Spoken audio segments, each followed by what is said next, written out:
یہ نہیں ہو سکتا کہ تاریخ کا سفر 2024 سے شروع ہو اور 2018 کو بھول جایا جائے، کیونکہ ملک پر ایک نقاب پوش مارشل لاء تھا۔ وہ مارشل لاء ڈکلیئرڈ نہیں تھا، اعلانیہ نہیں تھا، لیکن مارشل لاء تھا، اور اس کا چہرہ جناب عمران خان تھے، اور ان کے 4.25 سال نے ملک کا کباڑہ کیا۔ انہوں نے جھوٹ بول کر، بہتان تراشی کر کے، انتقام لے کے، جھوٹے مقدمات بنا کے، اپنے حامی جرنیلوں اور ججوں کو ساتھ ملا کے انہوں نے اپنے مخالفین کا منہ کالا کرنے کی سازش کی۔ ڈیجیٹل میڈیا کی سپورٹ آئی، مغرب کی سپورٹ آئی، جن کی غلامی سے وہ آزادی کی بات کرتے ہیں انہی کی غلامی میں تھے وہ، اور انہی سے وہ سپورٹ لے رہے تھے، اور لوگوں کے دماغوں کو زہر آلود کیا گیا، نئی نسل کو گمراہ کیا گیا، خواتین کی بڑی تعداد کو گمراہ کیا گیا۔ اگر کوئی یہ سمجھتا ہے کہ ہم اس گمراہی کو قبول کر لیں گے، وہ غلط فہمی میں مبتلا ہے، کیونکہ ہم نے ہر دور میں گمراہی اور جبر کو فیس کیا ہے، اس کے لیے اپنی جانیں دے دی ہیں، اپنی جوانیاں لٹائی ہیں۔ کوئی دنیاوی طاقت، میں پھر کہتا ہوں، جبر کی بنیاد پہ، جھوٹ کی بنیاد پہ نہ ہمیں آگے لگا کے دوڑا سکتی ہے اور نہ ہمیں اپنی منزل سے ہٹا سکتی ہے۔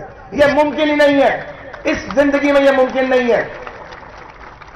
ہم پختہ لوگ ہیں، پختہ کار لوگ ہیں، بنیاد پرست لوگ ہیں، اپنی بنیاد نہ چھوڑی نہ چھوڑیں گے، اپنے نظریے پہ قائم رہیں گے۔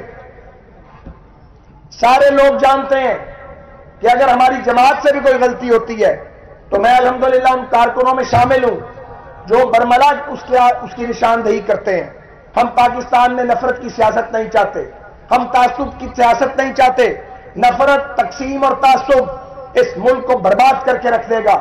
ہم پہلے ہی بہت تقسیم ہو چکے ہیں، اس لیے میڈیا کے ذریعے میں 24 کروڑ پاکستانیوں کو یہ کہنا چاہتا ہوں کہ وہ جذبات سے نکل کے ہوش اور دانش کی بنیاد پہ اپنے فیصلے کریں، وہ سب کی بات سنیں، پھر اس کو تولا جائے، جھوٹ پہ یقین نہیں کیا جائے، دیکھا جائے کہ کون ملک کو آگے لے کے جانا چاہتا ہے۔ آج عمران خان کہتے ہیں کہ میں IMF کو خط لکھوں گا۔ آپ لکھیں خط، آپ ضرور لکھیں خط، لیکن یہ ایک جرم ہے، قومی جرم جو آپ کرنے جا رہے ہیں۔ ایک وزیر اعلیٰ KPK کا جو ان کا نامزدگی کا فیصلہ ہے وہ کلیئر میسج ہے کہ وہ ملک میں مہادارائی چاہتے ہیں، وہ ڈنڈے سوٹے کی سیاست چاہتے ہیں، وہ نفرت کی سیاست چاہتے ہیں۔ فیصلہ کرنا ان کا حق ہے، اس پہ تبصرہ کرنا ہمارا حق ہے۔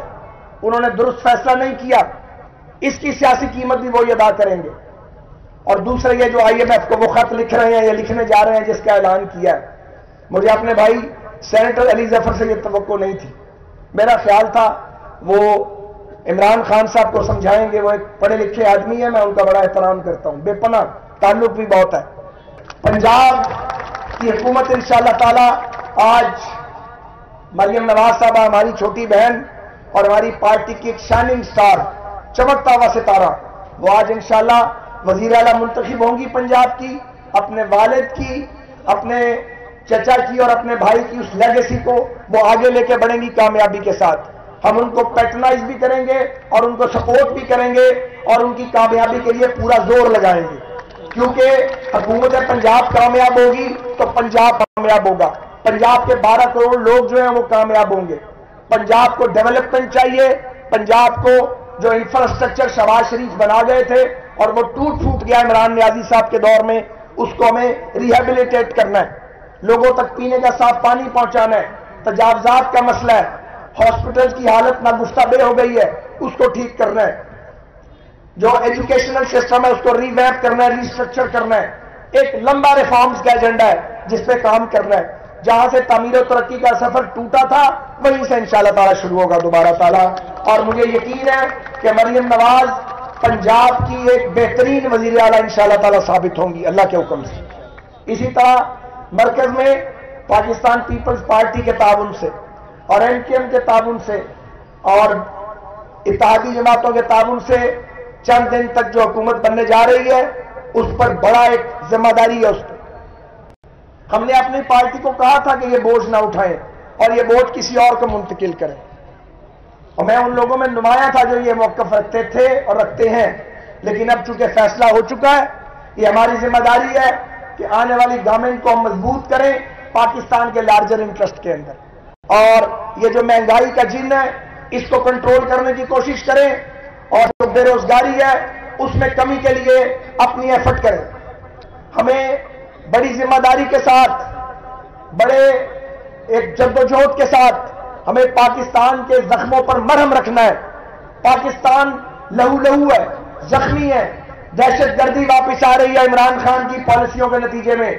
لوڈ شیڈنگ پھر واپس آ گئی ہے. گیس کی قیمتیں آسمان سے باتیں کر رہی ہیں.